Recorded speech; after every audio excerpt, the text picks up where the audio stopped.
What is up? In this video, I'm going to tell you how to start a furniture business. 5 things you need to know before you begin. Let's dive in.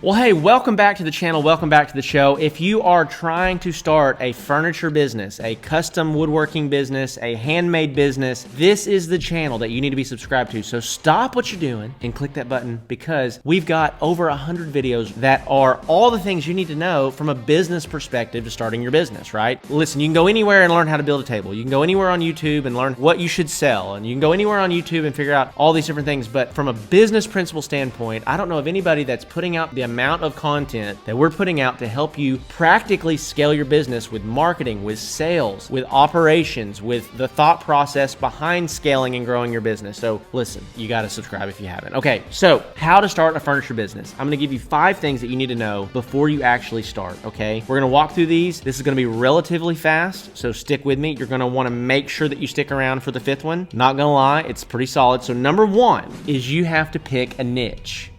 You've got to pick a niche. So you've got to learn your target market. You got to pick, well, who do I want to sell to and why do I want to sell to them? What's the goal here, right? So you got to pick a niche. It's super important. Are you going to sell to army dudes? Are you going to sell to CrossFitters? Are you going to sell to stay-at-home moms? Are you going to sell to people that have big, giant, beautiful homes? Are you going to sell to interior designers? Are you going to sell to stores? How do you want to sell what you're going to sell and who you're going to sell to? Pick a niche. You got to start there. You can't just say, I'm going to be everything to all people. No, you're not. You're going to be nothing to nobody if you do that. So don't do that. You want to pick a niche. You want to know clearly, who am I going to serve through my business, okay? Number 2 is you got to pick a product to serve that niche, okay? So once I know who I want to serve, what products do they want? How do you know? You ask them, right? You talk to them, say, hey, if you want to sell to stay-at-home moms and families with kids, hey, I'm starting a woodworking business. What could I sell to you that you need right now? And you do this with 50 people and you get a bunch of data back and you make decisions based on that data. So the main thing when it comes to building a product, picking a product, is that just about everything under the sun has been done that's under the sun. Everything under the sun has been done. Everything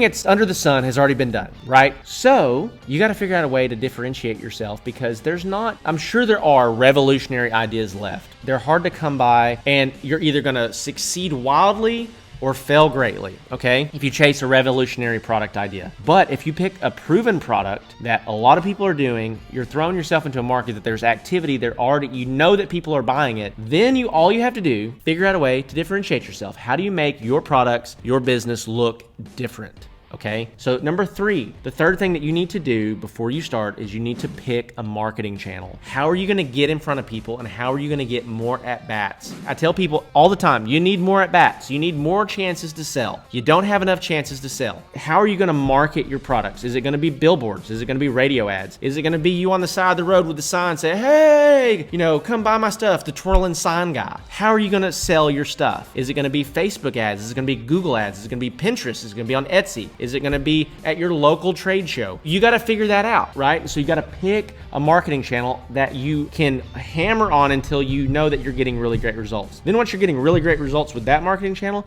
you need to open up another marketing channel and then a different marketing channel so that you're getting great results across the board from multiple marketing channels, okay? Number 4 is you have to pick a sales channel. Now this is different than a marketing channel. Marketing is how you become known. Sales is how you actually make money, how you close deals once you get leads. So marketing brings you leads to your business, which leads are prospects that are interested in what you're doing. And then sales is how you convert those prospects into actual customers. So a couple different ways to do this here. So number 1, the easiest way to do this, in my personal opinion, is to have personal conversations with your leads. Okay, this, in my personal opinion, is the easiest way for beginners to actually start making money building a woodworking business, is have a conversation, give them quotes, handle their objections that they're having about why they're not buying or why they're not moving forward. You solve those problems and you close the sale. Another way to build a sales channel is to build a beautiful website that closes those customers for you. Now, that's really hard to do because you don't know what that even means. You don't know what it takes to build a website that closes customers for you. That's a hard thing to accomplish. Now, can it be done? Absolutely, it can be done. But I would recommend that you figure out how to get people to start a conversation with you, whether they call you, text you, see you in person, send you a Facebook Facebook message, send you an Instagram DM. I don't know, but you should figure that out. Find a sales channel that works for you. Me personally, and for all my clients inside the Woodworking Business Accelerator program that are furniture businesses, we drive leads to their Facebook page. Leads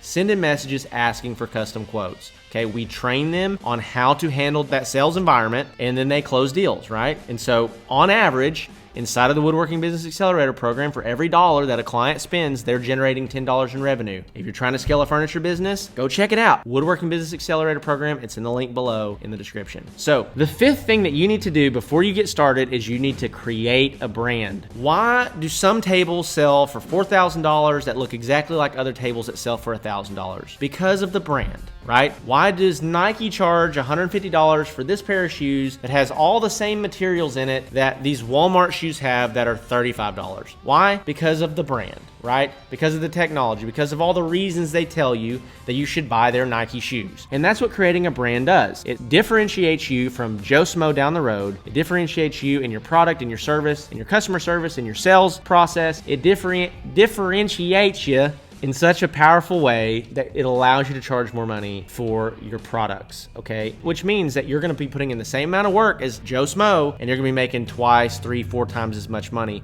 which is what you want. You don't wanna create a brand that says, we're the cheapest. Why? Because Joe Smo, he doesn't know how to market, he doesn't know how to sell. So the only way that he can compete is he's just gonna say, well, I'll sell it for less than you. And then y'all just get into this race to the bottom on price, and the winner is actually the loser, right? You end up getting the job, making no money, working yourself to death, nitpicky customers. You don't want it, okay? So make sure that you differentiate yourself by creating a brand. Listen, this is just a little taste of what you can get on this channel. Make sure you subscribe. Make sure you check out the rest of the channel if you haven't yet. Love you, appreciate you. Check out the links below. Got a free ebook that's gonna help you build your business. Check that out. I'll see you in the next one.